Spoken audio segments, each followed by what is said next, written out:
A história da educação no Brasil iniciou em 1549 com a chegada dos jesuítas. Eles vieram para cá juntamente com a coroa portuguesa com o objetivo de catequizar os povos que aqui viviam. Nesse período, a educação era voltada principalmente para a religião, modelo que permaneceu até 1759, quando o Marquês de Pombal, apoiado pela coroa portuguesa, expulsou os jesuítas do país e instituiu as chamadas aulas régias, um novo modelo de ensino. Esse modelo, no entanto, era destinado apenas às pessoas mais ricas e aos membros da corte.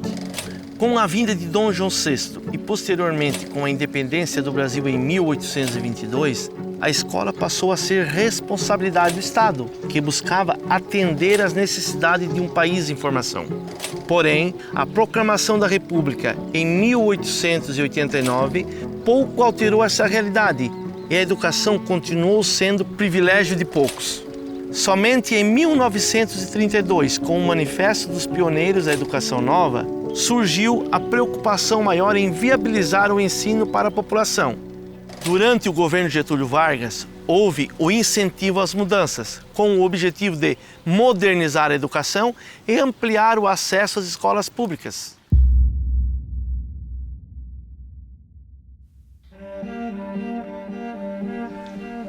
Não tinha creche, não tinha pré-escolar.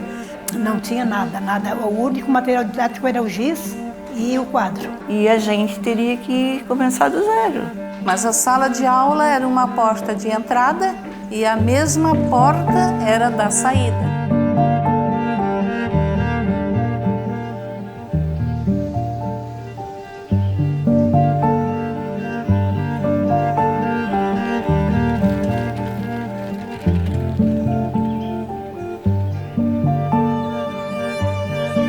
Elas se chamavam escolas isoladas. Eram isoladas de tudo.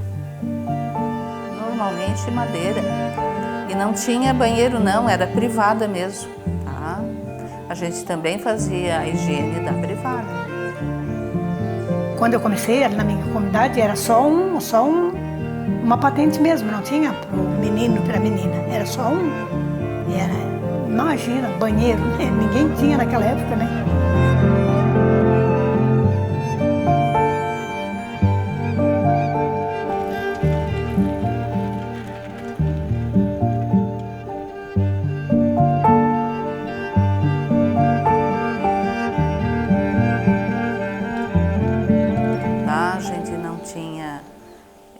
Celular, a gente não tinha internet, a gente não tinha ar-condicionado, então era tudo bem precário.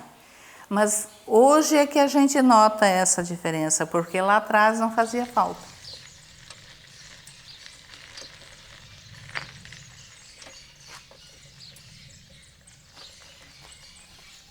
O aluno não sabia nem o que era um lápis, o que era um caderno, eles vinham assim nulo para dentro da sala, né?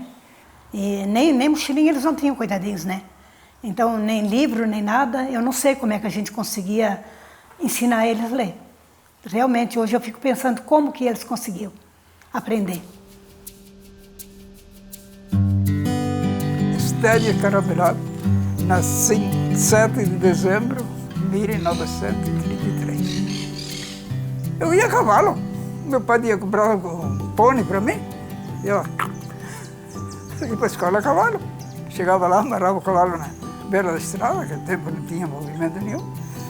Depois voltava da escola e ia para casa.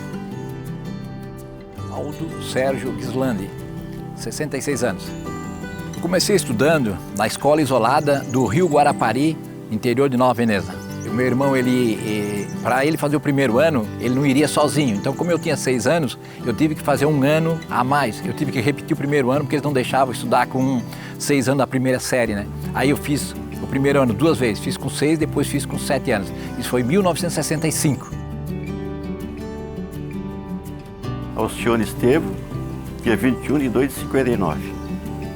Olha, o meu pai sempre gostou que nós estudássemos, era o sonho dele. Porque ele nunca aprendeu a ler nem a escrever, então aquilo marcou muito na vida dele. João Peron Figueiredo, 68 anos. Como o pai se mudou para uma outra propriedade, que ficava uma distância longa, né? E eu fiquei na casa de um senhor lá de uma família para poder estudar. E daí não consegui ficar, né? Por motivos que acho que não vale a pena relatar. E daí então fui embora. E por isso que só depois de 12 anos é que, tendo o pai que matricular a Nina e o Eloir, os irmãos mais novos, e por ter uma distância de quase 6 quilômetros da escola, o pai pediu para que eu fosse um ano, né, para poder acompanhar eles, né.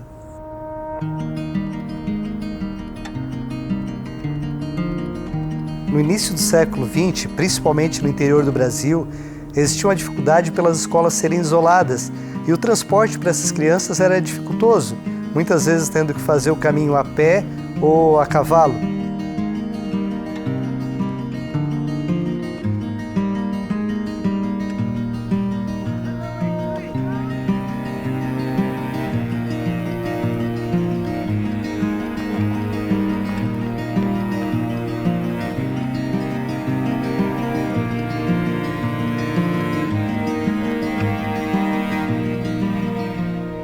A gente sabia que muita gente não frequentava a escola e ninguém cobrava se você fosse para a escola, não tinha, era independente, se quisesse ia, se não quisesse não ia.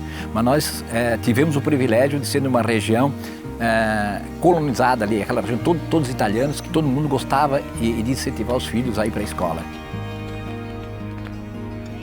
O começo foi muito ruim, gente criado na lavoura, tal. Depois foi gostando, foi se habituando. De noite ia dormir cedo para levantar cedo para ir para essa escola, porque para a gente era tudo na vida, era a escola, entende? E muitos parentes nossos da cidade saíram para estudar padre.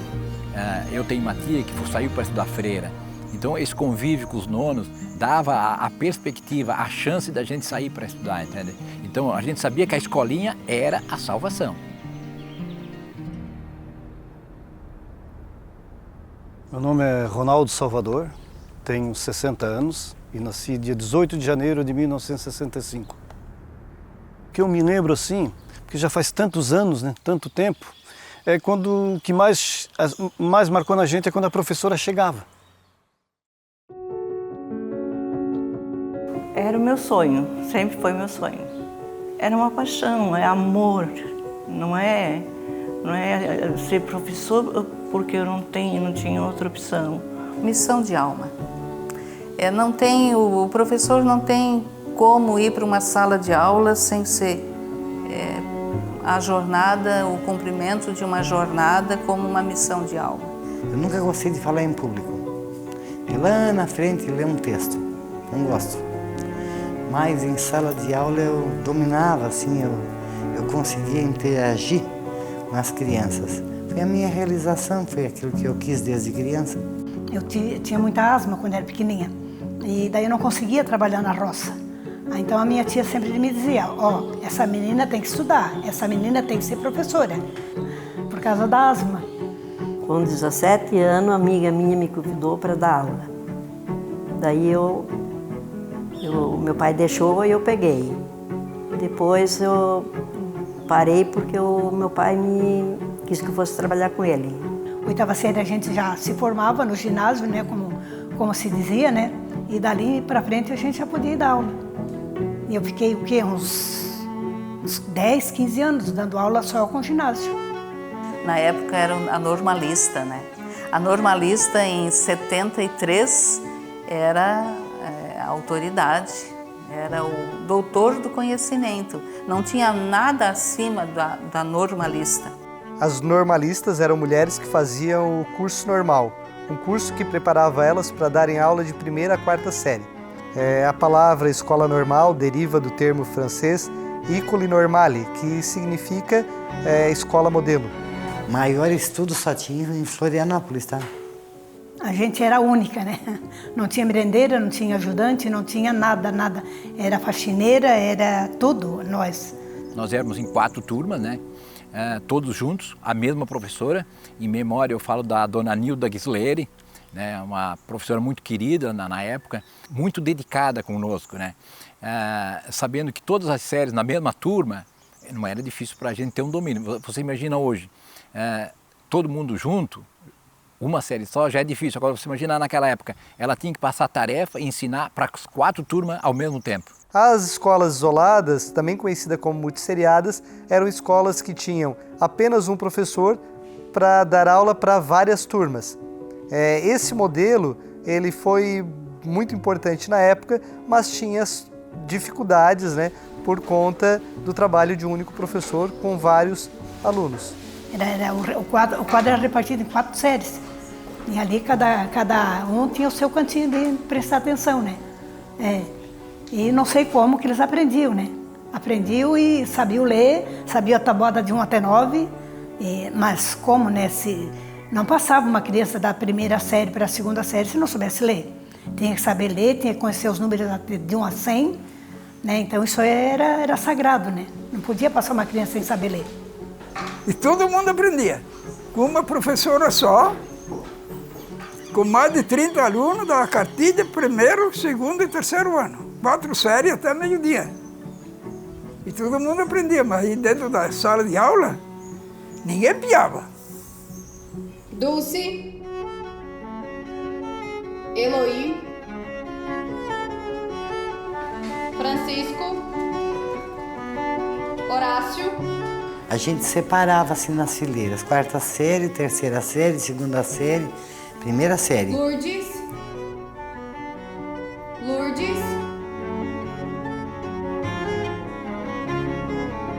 Maria. A parte principal era aprender a ler e a escrever, né? Então era juntar as palavras, escrever, igual minha filha faz hoje. Está aprendendo a ler e aprendendo a escrever.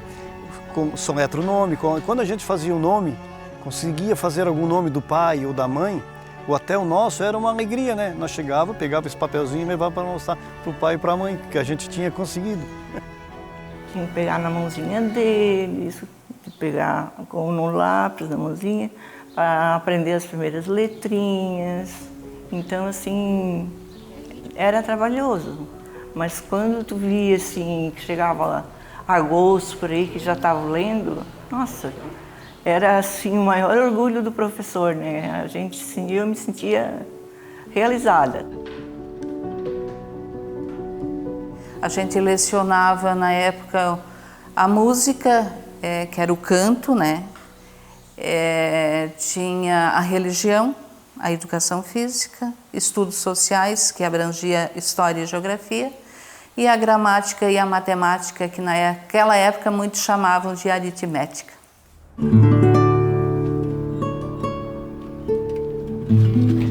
Gente, tirando os matinhos com cuidado. Tínhamos que fazer um quintalzinho para ajudar que a merenda vinha precária, tá? Era precária mesmo.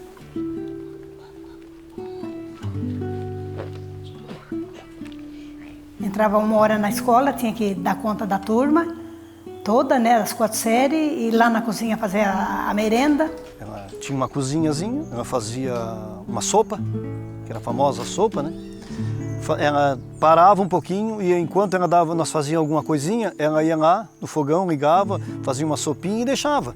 Tinha um panelão grande já, não tinha outra coisa no meio que era cenoura, folha de repolho, coisa não tinha o quintalzinho até da escola ali, era plantado, só que não dava, era muito aluno, daí amanhã você traz de casa uma espiga de milho para botar na sopa, outro trazia mas não ia, dificilmente um pedaço de frango no meio era só legumes, só aquela sopão ali, nós comia aquilo ali, que barriguinha cheia, jogava futebolzinho depois, era muito bom.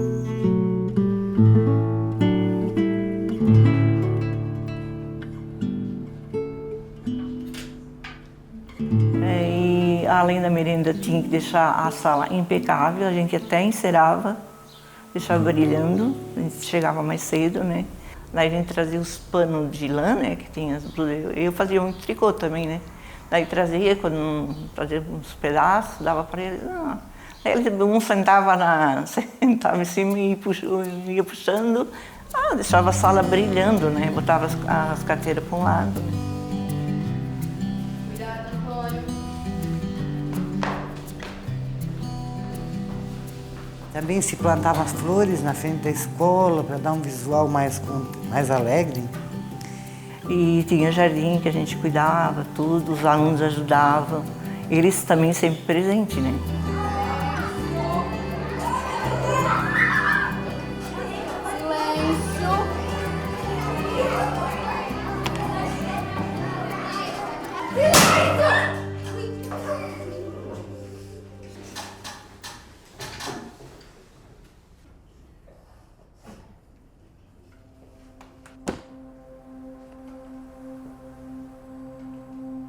E uma coisa que a gente fazia muito era o respeito com o professor. Nós tínhamos uma adoração, um amor pela professora que era coisa. A gente já esperava ela na porta, se ela não viesse, olha, era só tristeza. A grande verdade é o seguinte, nós tivemos uma grande felicidade de ter uma professora, a primeira, ser tão incentivadora e ela gostar tanto daquilo que ela fazia.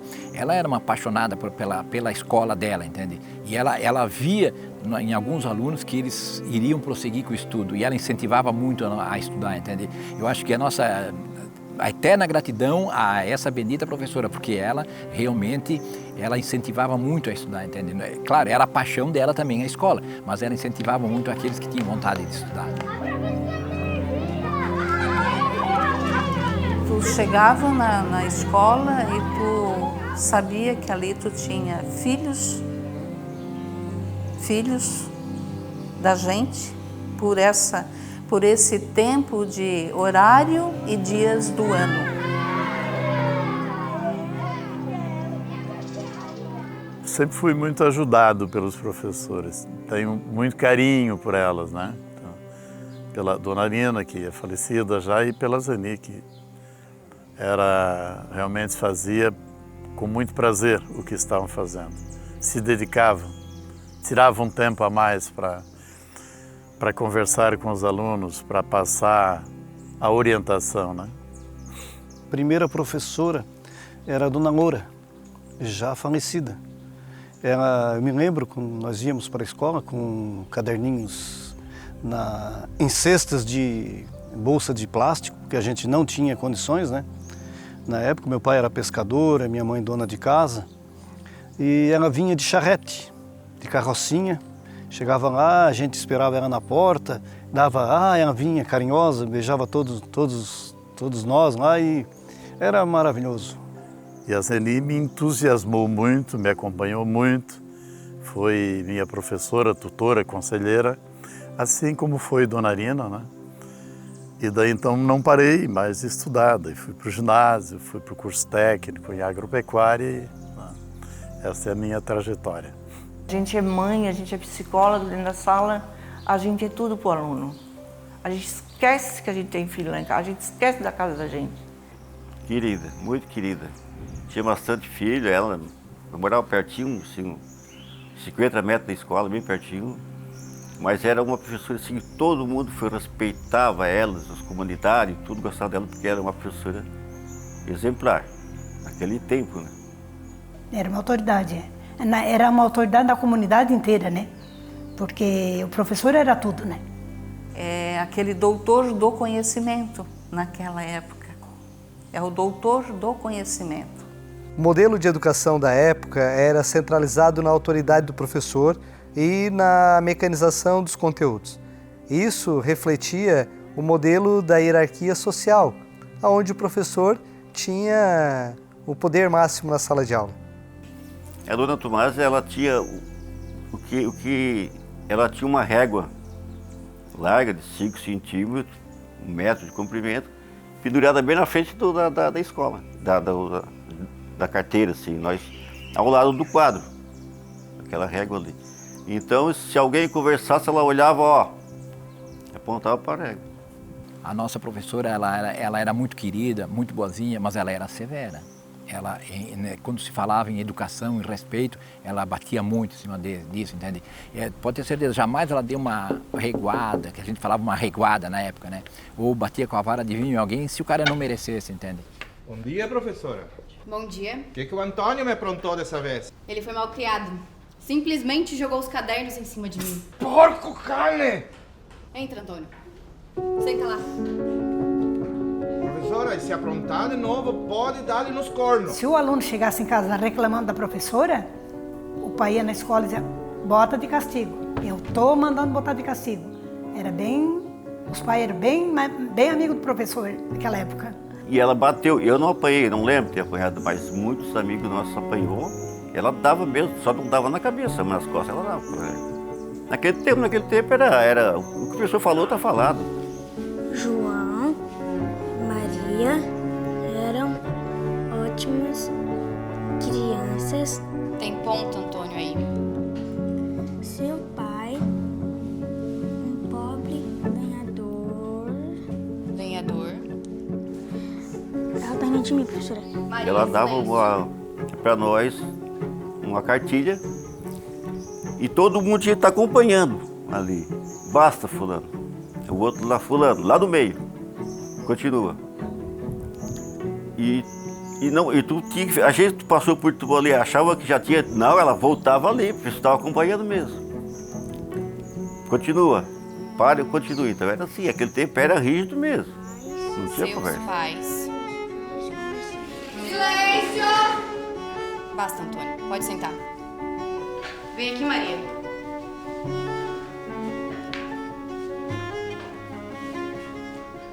Continua. Da onde ele parou. Não estava prestando atenção? Daqui. Pode ir. Esses detalhes é que galgou os passos da vida da gente, entende? Que hoje é difícil você ver nas crianças, isso aí, é muito difícil. Eu sempre me dei muito bem com alunos e pais. Tinha aquele aluno com uma certa agressividade, que a gente tinha que ver o que essa criança vivia dentro do grupo familiar, né? Muitas vezes o que via e ouvia em casa. Então, é baseado em muita paciência. Naquele período, os alunos com necessidades especiais, com dificuldades, acabavam não tendo as mesmas oportunidades, porque ao ter problemas em sala de aula, acabavam sofrendo castigos. Um novo período, uma nova transformação. Professores se aperfeiçoando, escolas com mais estruturas físicas e docentes, e os alunos, esses sim, sendo mais compreendidos.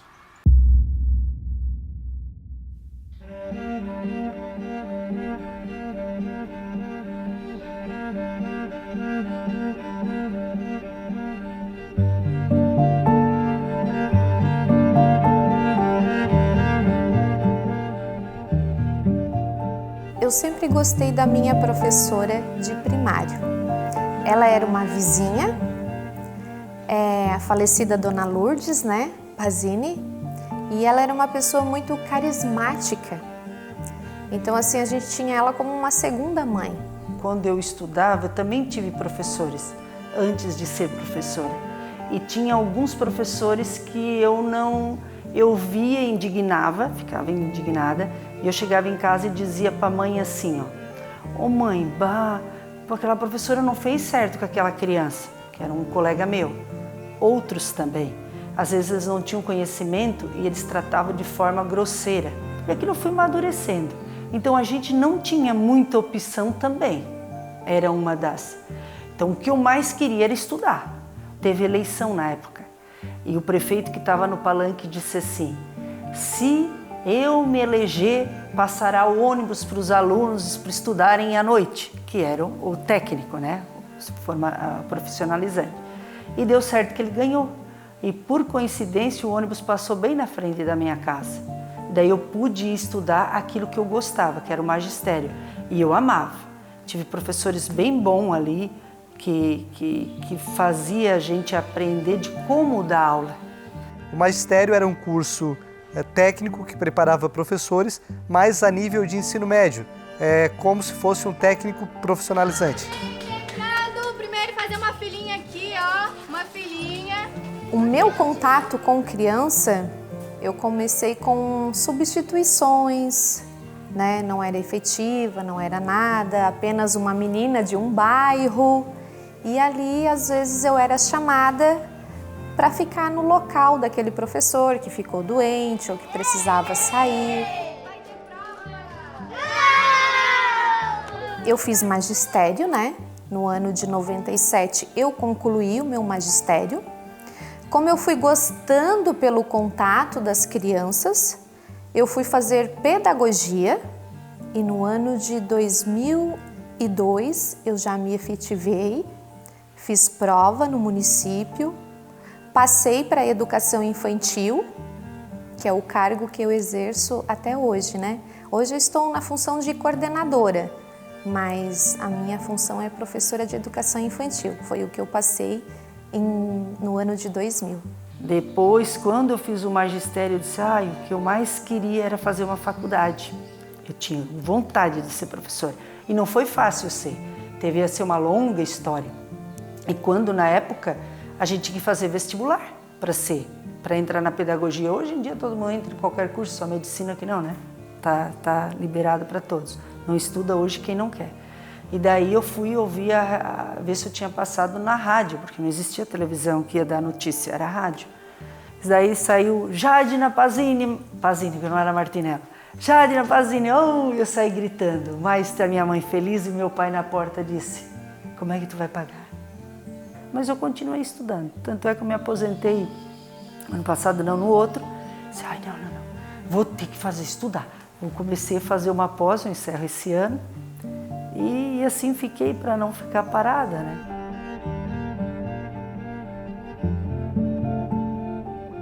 A primeira escola que eu entrei já teve um avanço, entre aspas.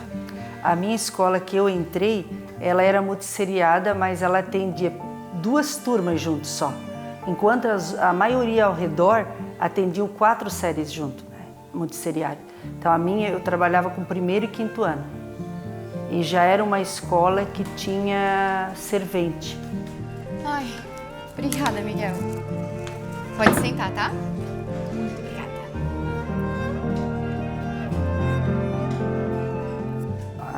Lá na escola, a gente era tudo. Era assistente social, era professora, era diretora, era mãe, pai. Então, né, na escola, quando a gente iniciou. Então, depois teve todo um processo, nós aqui no município, no caso de Meleiro, né? Mas acho que isso se deu na maioria das regiões. Devido ao menor número de filhos dos pais, acabou diminuindo o número na zona rural, né? De alunos. Daí, percebeu-se que as escolas estavam diminuindo dia a dia o número de alunos. Então, fez-se o quê? Nucleou essas escolas, trazendo um pouco para cada polo. A nucleação foi o fechamento das escolas isoladas no interior do Brasil. Esse processo fez com que as crianças que estudavam perto de casa fossem para uma escola centralizada, uma escola polo. Houve toda uma restrição dos pais, da comunidade. Eles não queriam que a escola saísse dali, porque a escola acaba sendo uma referência para a comunidade. Só que assim, nós como professor, e eu peguei bem esse movimento na minha entrada, foi tudo de bom, porque a gente acabou se centralizando num polo e esse polo só tinha a oferecer, porque lá na escola eu era apenas a professora pedagoga, né, sendo todos os outros parte técnica. E quando veio para cá, não era uma estrutura ainda boa, mas eu deixei de ser só a professora pedagoga, já tinha professores da outras disciplinas, já tinha professor de educação física, de artes, de inglês, a nossa prefeitura já tinha de inglês também. Então, não tínhamos ainda psicóloga, não tínhamos ainda assistente social, tinha diretora e ponto. Essa nucleação teve pontos positivos, como as crianças tendo aula com vários professores de disciplinas diferentes, professores formados, mas também teve alguns pontos negativos, como a falta de relação com a sua comunidade. Eu vejo como positivo, porque assim, são bastante funções que a gente fazia Então hoje todos têm essa função, né? Só uma turma, só a professora, aí já tinha professor de educação física, foi bem gradativo isso, assim, uma evolução. Lá, quando eu trabalhava na escola multisseriada, tu conseguia ensinar o aluno, tu conseguia, os pais te davam mais apoio e o professor, ele era o ídolo lá dentro e os pais tinham ele como ídolo. Se a gente se encontrasse numa rua, eles vinham, cumprimentavam a gente, conversavam com a gente, né? Então, a gente era bem valorizado. Só que eu, professora Jadira de pedagogia, eu não conseguia atingir todas as áreas como um professor que lá é especialista em artes. Depois, com o passar do tempo, foi melhorando, né? Então, daí a gente teve psicólogo, mas em pouco carga horária. Isso também não ajudava muito. E a nossa escola sempre falhou também na parte de pedagógica, de orientação pedagógica. Muitas vezes uma criança, até pelo modelo de escola, né? Muitas vezes uma escola não dá para uma criança, o problema não é a criança, muitas vezes é a escola. O meu pai foi morar na praça, acudiu o meu avô que estava sozinho, e eu comecei a estudar na praça. Estudava na municipal e passei para estadual. Não aprovou, não aprendi mais nada. Porque o estudo, naquele tempo, da municipal para estadual, tinha diferença. Então os professores sempre se viraram da melhor forma que eles podiam, não tem? Trocando entre si. Quando eu trabalhava, era eu, Jadina, sozinha. Com quem que eu trocava experiência? Ninguém. Então quando tu veio ali, mesmo que a gente não tinha a parte técnica, era só diretor e às vezes uma secretária, quando tinha, a gente entre professores se trocava ideias. Isso enriquecia, porque não existia internet como hoje a gente bate lá e cá. Mas daí vem também os tal dos problemas. Com o passar do tempo, a gente sabe que a estrutura social mudou bastante também. A própria tecnologia que veio para ajudar, veio para complicar. Tudo evoluiu, a educação não poderia ficar para trás. Porque antes a gente teria talvez 20, 15 criancinhas, poderiam até ser misturadas. Hoje não, hoje a gente já tem um público aí de 25, 30 alunos por sala. E eles são críticos falantes, muito. Unhas sujas, reguada na mão. Não fez as tarefas, ficavam sem recreio. Fez bagunça ou brigou na sala, ajoelhar no grão de milho ou cheirar a parede. Não conseguia aprender a lição, coloca a orelha de burro neles. Essas eram as maneiras que os professores encontravam para lidar com os tais críticos falantes. Hora do recreio.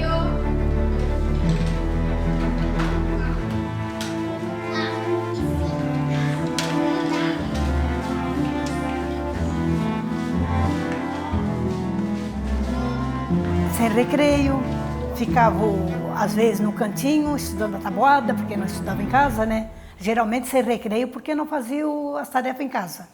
Eu tive aluna que em série anterior era muito rebelde. Era uma filha adotiva. Ela ia para a sala de aula com uma cobra na bolsa. E ela subia nos pés de eucalipto até o topo. Mas na minha sala ela era muito dócil. A ponto de encerrar, quando eu me aposentei, eu encerrei o ano com ela e ela não quis mais estudar. Ele pegou o material dele e jogou assim no quadro. Eu não quero mais essa porcaria, eu vou embora. E foi embora. Aí então, no outro dia ele veio junto com o pai. O pai, mete o cacete que merece. Meu pai ia buscar o boletim e eles perguntavam como é que... o Ronaldo é o mais arteiro da sala. Mas as notas deles é tudo 10. Tirava tudo 10. O aluno não respeitava, eu cansei de ver. Botava no grão de milho, cheirar a parede, quer dizer que cheirar a parede era ir ali atrás e ficar sem olhar para frente. Segundo Neide Fiore, num livro de 1991, um ato de novembro de 1879 autorizava os professores a utilizar atitudes repressivas, utilizando castigos físicos aos alunos. Como por falta de técnico nunca existiu, o aluno nunca tinha problema na época, mas a gente tratava eles como podia. Mas quem tinha um olhar acabava olhando de outra forma, porque às vezes ele já trazia esse traço que hoje a medicina já trata, né? Então, por que muito se evadiu naquela época? Eles não aprendiam, a solução era a vara ou evadir da escola. Como a lei permanecia, muitos evadiam porque eles talvez traziam um problema, seja psicológico, problema intelectual ou social, e a escola não tinha esse amparo para tratar. Então, como é que eles tratavam? Abaixo da vara. Os castigos físicos estavam ligados às dificuldades dos alunos, hiperatividade, dificuldade de aprendizagem. Isso fazia com que alunos que tinham essa dificuldade eram tidos como rebeldes e muitas vezes punidos com castigos físicos. Isso revelava uma falta de estratégia pedagógica para atender essas necessidades especiais. Mas assim, muitos professores, eles eram agressivos também. E os pais, eles, se fosse chamado os pais, eles davam muita razão para a professora. E eles diziam, se precisar puxar na orelha, pode puxar. Mas olhando por outro ângulo, eu como criança analisava desde a 8ª série, como eu digo para vocês, muitas professoras também às vezes agiam de má fé. O que ela trazia? Que ele não sabia porque ele não queria. E não é porque ele não queria, porque ele trazia um déficit intelectual ali. Então, para a criança, isso era triste, porque tu sentia isso que tu não conseguia, tu ser levado a pau. Agora, os pais vinham e davam a razão toda para o professor e nem ouvia a criança. Era uma falha muito grande também. Os castigos físicos na escola foram tolerados até 1990, quando teve a criação do Estatuto da Criança e do Adolescente, o ECA. Estamos em um outro período. Castigos não existem mais, é proibido. Os alunos começam a ser vistos de uma outra maneira. As escolas, além do professor regente, existe um professor exclusivo para aqueles alunos especiais e a educação começa a se transformar. Bom dia! Bom dia, gente! E aí, fizeram as tarefas? Muitas crianças eles não eram diagnosticadas como especial, né? Eles diziam assim, aquele filho daquele fulano lá, ele tem uma doença, ele é doente. E muitos pais também tinham vergonha, escondiam as crianças especiais. Muitas crianças que estudaram comigo no 1º e 2º ano não concluíram o 4º ano. Por que eles não concluíram? Eles não conseguiam chegar naquele nível de aprendizagem. Então, o que para eles restava? Apanhar a vida inteira ou evadir da escola. Então, eles evadiam da escola. Daí veio o conselho, na época, a lei do menor, né? Que em 90, eu acho que surgiu a lei da criança e do adolescente. Daí a criança não podia mais ficar fora da escola. Embora obrigatória desde 1934, a educação só se tornou efetivamente obrigatória em 1961 para alunos de 1ª a 4ª série. A partir de 1971, essa obrigatoriedade se estendeu para alunos de 1ª a 8ª série, o antigo ginásio. Com a promulgação da Constituição e a LDB de 96, a obrigatoriedade da educação passou para a questão da idade, de 7 a 14 anos. No entanto, só em 2009, com a Emenda Constitucional 59, é que alunos de 4 a 17 anos têm a obrigação de frequentar a escola. Meu nome é Gabriele dos Santos Machado e eu tenho 17 anos. No meu primeiro dia eu fiquei bem nervosa, que eu achei que era só eu que nunca tinha estudado no 1º ano, então eu pensei, meu Deus, todo mundo aqui se conhece e eu tô perdida. Aí eu descobri que ninguém se conhecia, que era a primeira vez de todo mundo, mas aí foi bem legal, eu já fiz bastante amizade. Meu nome é Sheila Albano de Melo Vieira, tenho 40 anos. A gente era uma família, né, na sala de aula. Foram várias coisas que aconteceram, porque assim, eu via a professora, a minha primeira professora, a dona Jane Titone, eu achava ela uma graça, assim, toda a vida bem arrumada, ela tinha um cabelo chanelzinho, toda a vida bem escovada. maquiada, com a unha feita, sabe? Assim, ela era uma inspiração para mim. Helena, 21 anos.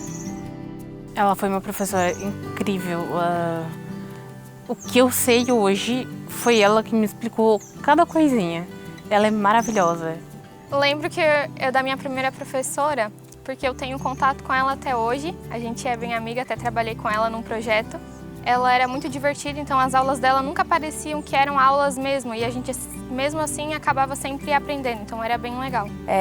Me marcou muito um relato que aconteceu em sala de aula e ela deu um desenho para nós pintar. Geralmente as crianças, quando começam a pintar, eles pintam assim, tudo atravessado. Eu lembro que eu colocava os dedinhos assim e pintava bem certinho para não passar da linha, enfim, deixei o desenho bem lindo. E ela, inclusive, nesse dia, ela usou meu desenho como exemplo para a turma. E aí ela pegou o desenho e levantou assim na turma. Foi um dia assim que eu vou guardar para sempre na minha memória, sabe? Teve uma festa junina, uma das coisas que me marcou é que teve uma festa junina e era o meu aniversário no dia. Elas fizeram uma surpresa para mim, então depois da minha apresentação, da minha primeira apresentação na escola, elas me deram um presente e aquilo foi bem legal porque eu me senti cuidada ali por elas, eu senti carinho por elas, então foi bem legal. Eu tive a professora que era a Dona Loura e um dia ela ficou doente e foi substituída.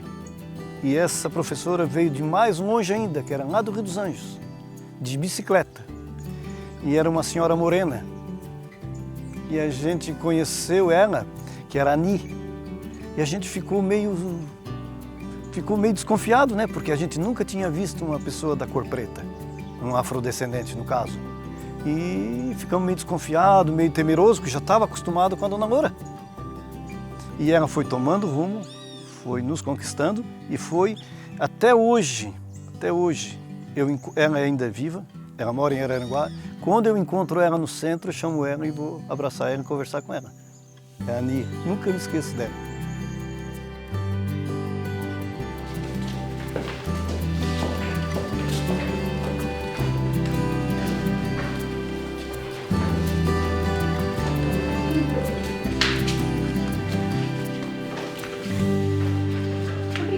Para entrar, nós já feito uma fila das meninas de um lado e dos meninos do outro.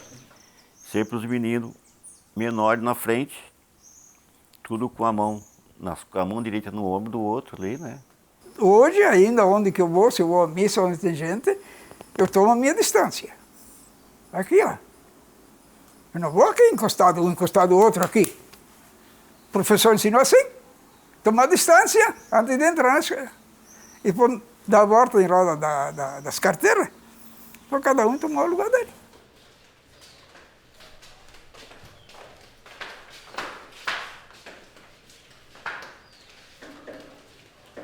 Primeiro as meninas entravam, sentavam na parte de lá, os meninos na parte de cá, e ninguém sentava sem a professora passar, chegar lá na frente.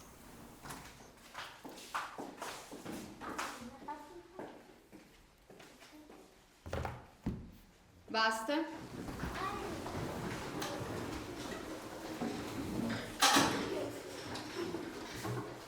Vou começar. E antes disso nós cantávamos o hino. Era quase todos os dias cantar esse hino ali.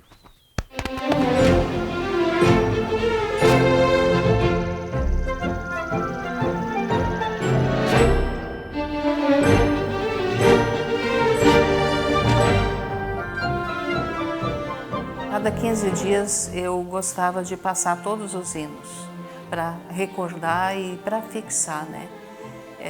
Porque eu acho que aprender é na repetição muitas vezes, né?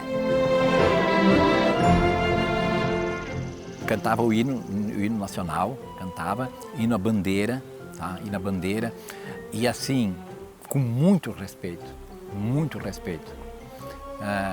Ninguém olhava para o lado, ninguém baixava a cabeça, ninguém brincava, entende? O respeito pelos símbolos era muito grande. Isso que era a grande verdade é o seguinte, os símbolos eram importantes para nós, entende? Claro que a gente foi educado assim, pelo pai, pela mãe, mas pela professora. A professora que ensinava dos símbolos, da importância, do carinho que a gente tinha por esses símbolos, entende? Os símbolos nacionais, né, a gente quer dizer. No início do século XX, a educação assume um caráter cívico, se intensificando a partir do Estado Novo com Getúlio Vargas, aonde a educação assume um caráter patriota, né, voltado às referências nacionais, como a bandeira, o hino. Nas datas comemorativas, o hino da independência, né, os valores morais ali, né? Toda sexta-feira, eu lembro disso até hoje, porque hoje em dia não é assim, né? Faz muito tempo que a gente não, pelo menos na escola que eu estudo, a gente não para cantar o hino, né? É bem raro. E lá naquela escola era toda sexta-feira.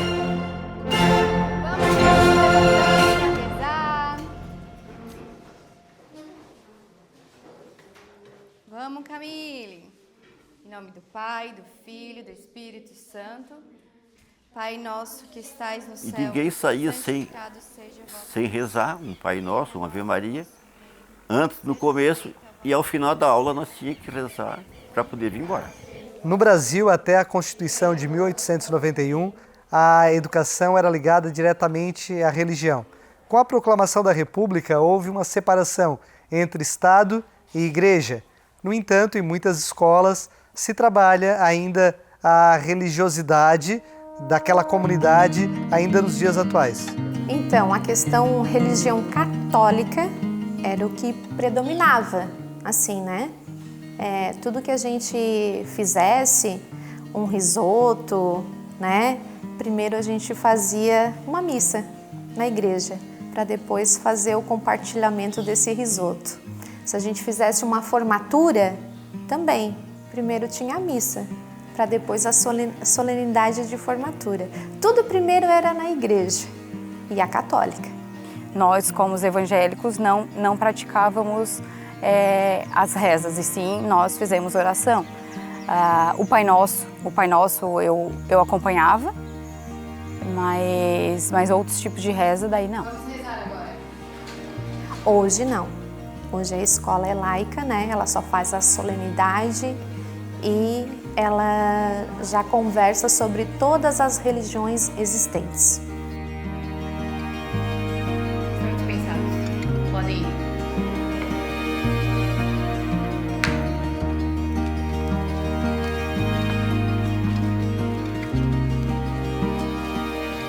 A gente brincava muito de pega-pega e esconde-esconde.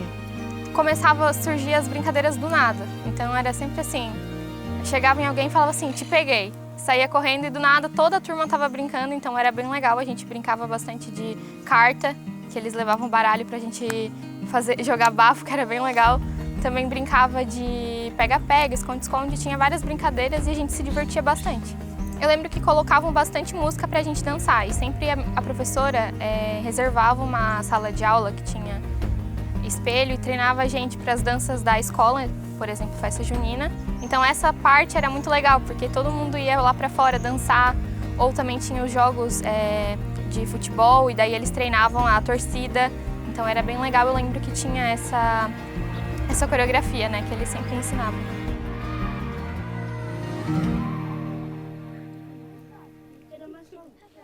Quando eu estudava na praça, ali as professoras vieram fazer um piquenique e cada um tinha que levar alguma coisa para comer.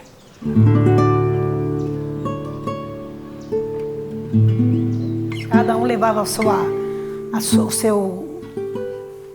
prato ali, a sua farofa, o seu bolo, o seu pastel.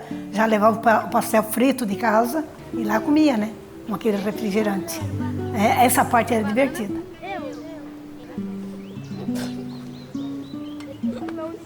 Mas que eu lembro muito, assim, que dá uma saudade muito grande, foi quando chegaram com a notícia para nós que nós iríamos fazer um passeio no Morro dos Conventos. Como que a gente iria imaginar o Morro dos Conventos? O que era o mar para nós? A gente não tinha a menor noção do que seria o mar. Então, eu lembro que nem hoje, quando a gente chega no Morro dos Conventos, a gente desce o morro ali, parecia que o mundo ia acabar. A gente via toda aquela água lá embaixo. Talvez o passeio mais gostoso que eu fiz na minha vida.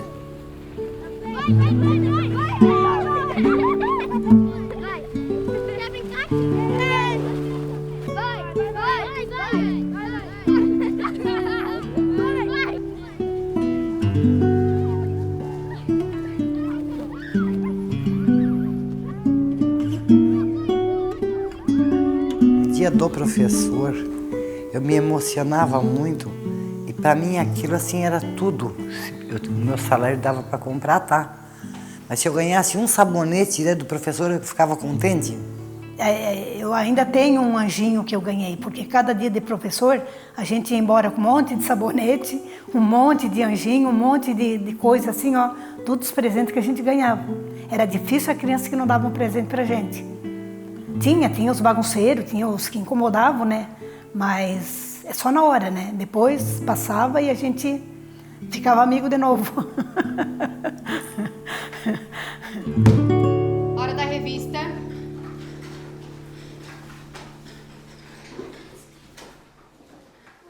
Você colocava as mãos como assim, a professora passava e ela olhava as unhas, estava assim, embaixo da unha tinha sujeira. Se tinha sujeira, ela dava com a régua nos dedos.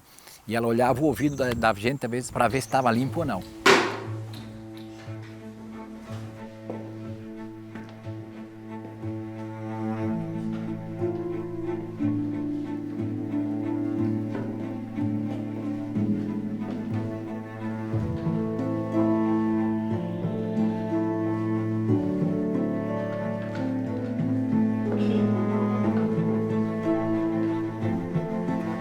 Questão das tradições, eu lembro que a gente fazia o flor.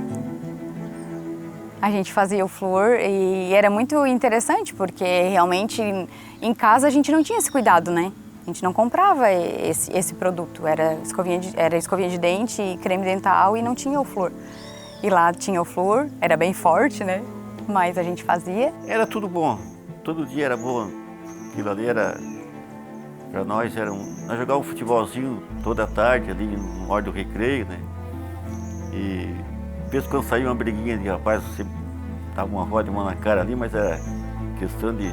Se a professora visse, Deus o livre, né? Daí tava a briga feita, né? Tudo que eu aprendi, que eu tenho, eu agradeço a escola.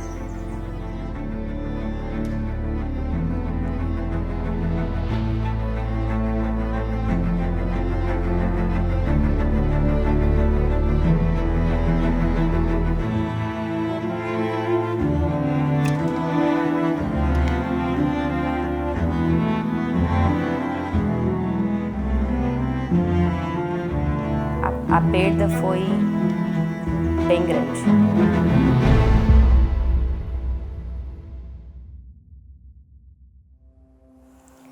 Por mais que aqueles alunos que se sobressaíam em sala de aula e que tinham um desenvolvimento razoável ou bom, também tiveram um declínio assim bem grande em função disso. A pandemia força uma reestruturação pedagógica. Tanto professores quanto alunos não estavam preparados para esse momento, muitas vezes não tendo o conhecimento de como trabalhar com essa forma remota. Porque não tinha como a gente trabalhar na pandemia sem computador, sem fazer videoaulas. Como que tu vai ensinar? Né? Já foi difícil passar pela pandemia, fazer com que os alunos entrassem na sala de bate-papo para poder dar uma aula, para poder explicar. Aí na época eu trabalhava com educação especial e eu tinha que ensinar os meus alunos especiais por ali. E a gente não trabalhava com plataforma, né? Aquele ano a gente foi obrigado a trabalhar com plataforma, inserir os pais, porque tem aquelas crianças que não sabem manusear, principalmente as pequenas, então precisa do auxílio do pai, de um adulto, né, para estar fazendo isso. Na pandemia, a principal ferramenta pedagógica foi a internet e o computador, ou o uso do celular com a internet. No entanto, em Santa Catarina, desde 2004, os celulares eram proibidos em sala de aula. Isso fez com que os alunos não estivessem habituados a usar essa tecnologia para o estudo. Usavam em casa, mas na escola não podiam usar. Então isso dificultou muito o processo de adaptação das crianças para o uso da tecnologia na educação. Mas muitos pais também não tinham a internet, o aparelho, né? Então a gente fazia também as apostilas e toda semana daí o pai ia lá buscar a apostila para fazer em casa, a criança fazia no papel então o exercício. Muitas das vezes, enquanto eu estava em sala de aula, numa sala com 30, 35 crianças, não foi a fórmula de Bhaskara que fez as crianças prender a atenção em mim. E quantas unidades? A máscara, Benjamin. Foi a conversa aberta que muitas das vezes eles não conseguiam ter em casa com os pais ou com os responsáveis. Então, eu conseguia criar a minha afetividade com os meus alunos 124, e aí sim, eu ganhava com eles no conteúdo. Então, esse momento é muito importante, coisa que o remoto não nos permite. Vini, consegue ler para mim a questão 2? Durante a pandemia, muitos alunos tiveram outras dificuldades além das questões pedagógicas, como, por exemplo, o acesso à alimentação escolar, que muitas vezes era a única forma de alimento completo que essa criança tinha na escola. Por isso, o governo foi obrigado a reestruturar isso também, entregando cestas básicas para as famílias dessas crianças. A pandemia também trouxe uma dificuldade pós-pandemia, com muitos alunos desistindo, né, e tendo uma evasão escolar muito grande no processo após a volta às aulas. Gente, eu tenho uma surpresa para vocês. Querem ver o que é que tem aqui? Vocês já viram algum desses? Eu lembro que não era usado nenhum tipo de celular, a gente tinha a sala de informática, que daí uma vez na semana era reservado para cada turma. Então, a sala de informática a gente fazia pesquisa, jogava jogos de aprendizado, só que durante as aulas era com livros que a escola nos entregava. Qual o primeiro nome, tá? E nós fomos nos adaptando referente ali à formação, porque a gente observou que ainda existe, né, a necessidade. A tecnologia está aí, não podemos descartar, nós temos que agregar ela de maneira saudável.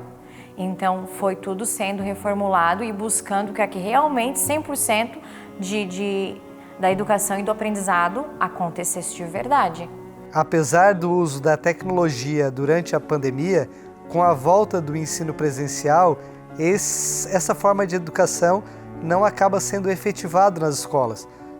O uso da tecnologia fica limitado às salas de informática, onde muitas vezes não tem a condição necessária. Já peguei aquela época ali da internet. No Manhoso não tinha celular, não tinha internet, não tinha nada. Foi pro centro, já tinha internet, já tinha acesso ao celular, já tinha os smartphones. Guardando os celulares. O professor tem que estar preparado para essa nova era agora, né? É uma nova era, é um outro tempo. É um outro tempo. Saímos da escola tradicional. A tecnologia é o professor que vai trazer e utilizar.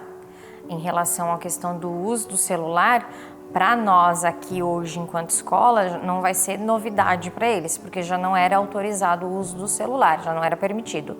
Apenas é permitido quando solicitado para fins pedagógicos. O professor vai lá, vai pedir, vai pôr no grupo dos pais de WhatsApp que pode deixar de levar, porque nós vamos utilizar em aula, mas na hora do recreio também não pode, rede social e tudo mais, isso é em casa, porque escolas são apenas 4 horas. Vinícius, Camille.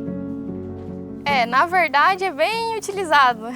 E assim, acaba prejudicando nessa questão, né, de realmente não ter aprendido o conteúdo por conta de ter usado a inteligência artificial para responder as questões, para fazer textos, né? Mas a gente não consegue evitar, porque às vezes é muita coisa, é muito trabalho, muita atividade, e daí sempre, se tiver um jeito de dar uma fugidinha...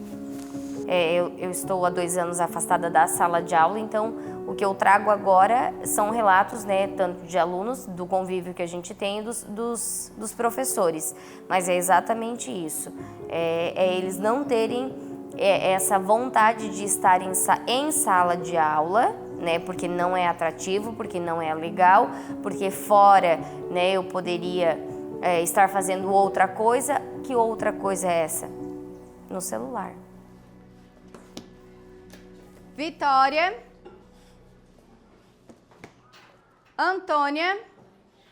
Em Santa Catarina, o uso dos celulares já era proibido na sala de aula e agora em 2025, uma lei nacional proíbe o uso dos celulares pelos alunos nas escolas no Brasil inteiro.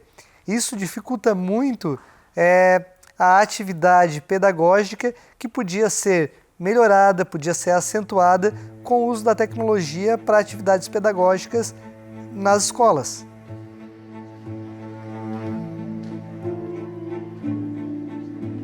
A própria tecnologia que veio para ajudar, veio para complicar. Muitos pais hoje, às vezes, esquecem dos filhos no uso de tela. Eu acho um absurdo o aluno utilizar um celular, tá? Tá difícil para a gente acompanhar. A gente vê os netinhos da gente com 4 anos, 5 anos, estão dando banho na gente com o celular, com as coisas, sabem mais que a gente. Daí tu fica pensando, né, se o professor não se prepara, como é que vai ser? A gente entende que a educação precisa mudar. Os nossos pés estão aqui, começando a levantar para dar um passo a mais. Os nossos alunos não são mais os mesmos e eles sabem disso. Os nossos professores também entendem isso, que eles também precisam se adequar um pouco mais na questão de prender a atenção dos nossos alunos para que eles possam aprender mais. Só que também alguns deles, não todos, mas alguns deles também se sentem de certa forma perdidos. Então, nós, enquanto educação, a gente vem buscando meios para fazer com que isso consiga-se realmente ser concretizado. E é esse passo a mais que eu te digo que a gente vem buscando. Eu tenho muito amor pela minha profissão, mas eu não teria coragem de entrar numa sala de 2ª série, de 1ª série, de 4ª, eu não teria mais. Não, eu acho que eu não ia aguentar. Porque, em primeiro lugar, naquela época eu podia dar um puxãozinho de orelha, né? Podia fazer. Agora não pode fazer nada.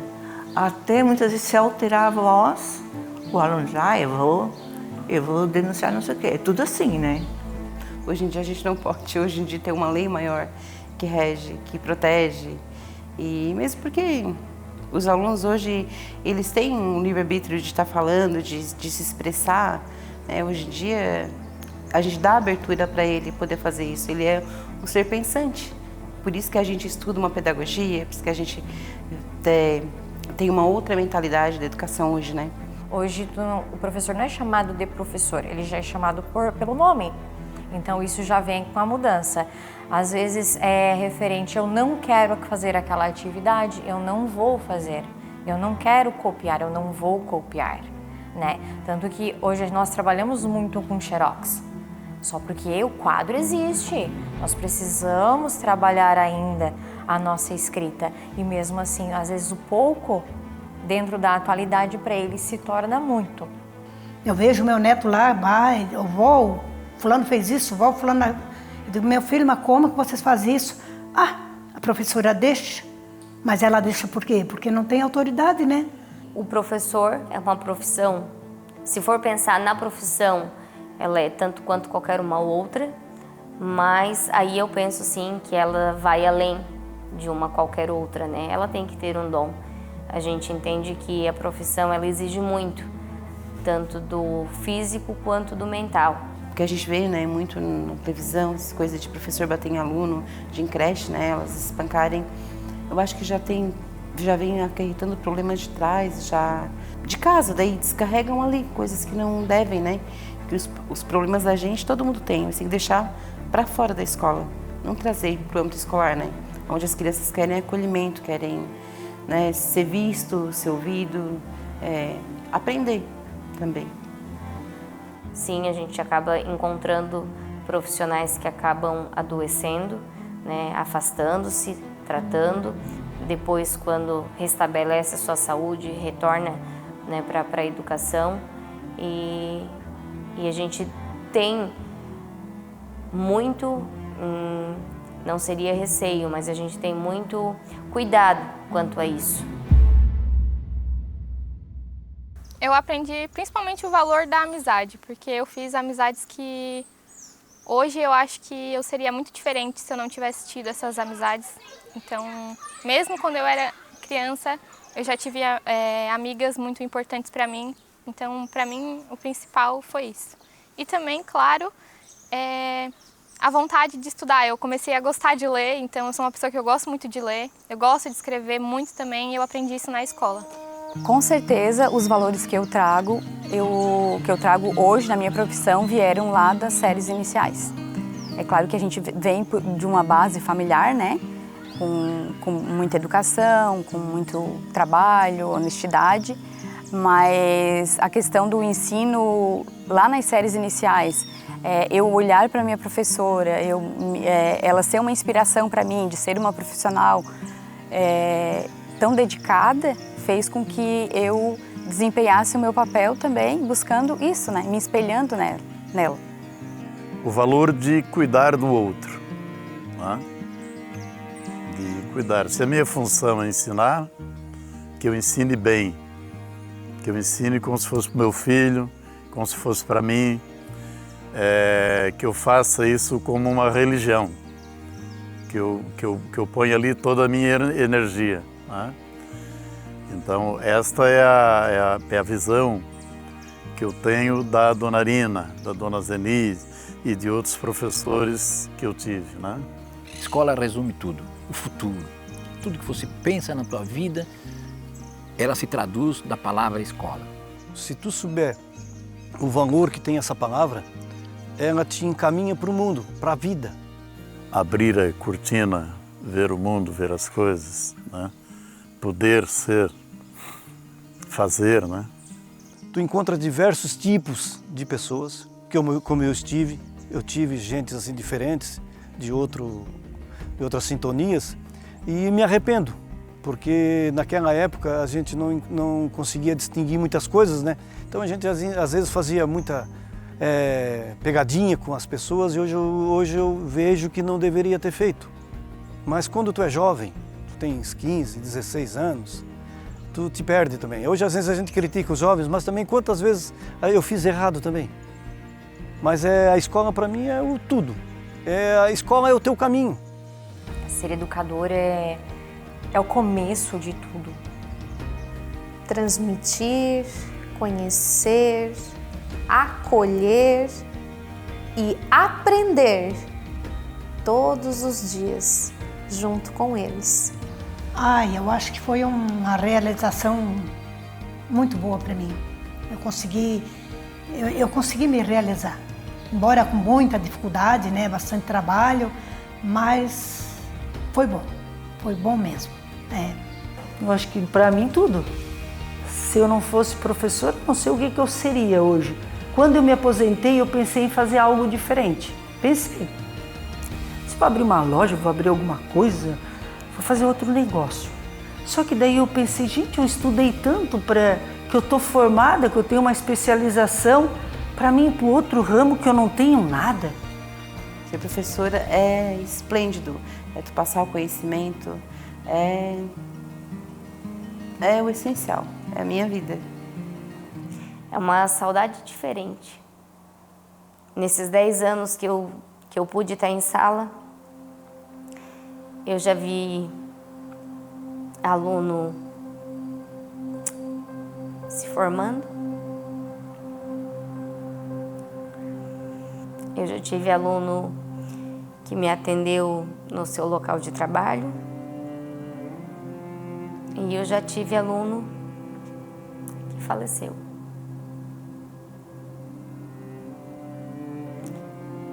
Que desde então a gente orientava, que a gente pedia as companhias, o que fazia. E me recordo muito bem que ele dizia, não dá nada, prof. E deu, né? Então, são tudo coisas que passam, mas marcam. Para mim, 10 anos, em comparação às minhas colegas, né, que estão aí, muitas delas quase se aposentando, é pouco tempo, mas tempo suficiente para viver bastante coisa. Se eu pudesse encontrar a minha primeira professora hoje, eu dava um grande abraço nela, como eu já falei. Talvez seria o melhor abraço que eu podia dar, o maior beijo que eu podia dar, seria nela, porque abriu todas as portas do futuro para a gente. Saber o carinho que ela deu, o esforço que ela teve com a gente, emociona a gente. Na verdade, eu já encontrei ela o ano passado numa padaria. E eu encontrei ela e eu falei, Dona Jane, a senhora sabia que a senhora tem um grande peso na minha vida profissional e na minha vida, na evolução da minha carreira, né? Pelo incentivo que a senhora me deu lá na primeira série. O muito obrigado é pouco. Principalmente naquele tempo com a Dona Arina, né? Que ela foi assim, quem me impulsionou. Ela naquele momento, ela me entendeu na minha condição, né? E pensou em ser mais que professora. Ela foi uma mãe, né?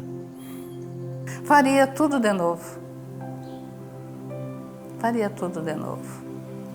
Por tudo aquilo que acompanhamos, seja qual for o rumo que a vida nos deu, qual profissão seguimos, uma certeza permanece. Uns lembram com medo, outros lembram com gratidão, alguns lembram com alegria, mas uma coisa eu quero dizer: enquanto a gente viver, a primeira professora a gente nunca vai esquecer.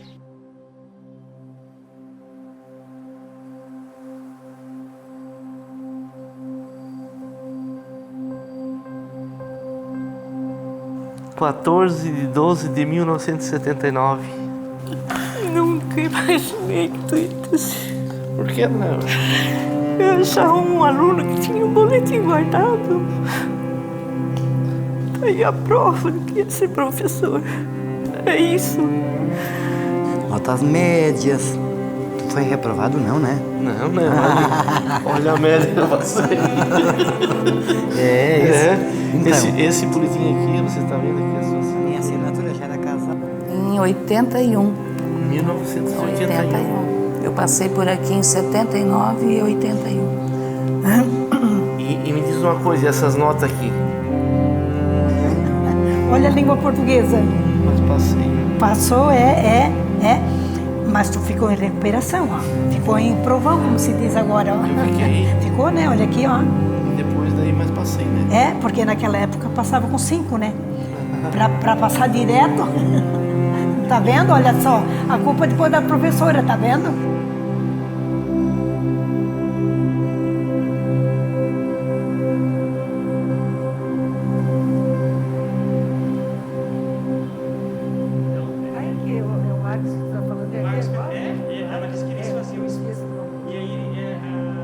As pessoas começaram a se envolver e aí começa assim, sabe?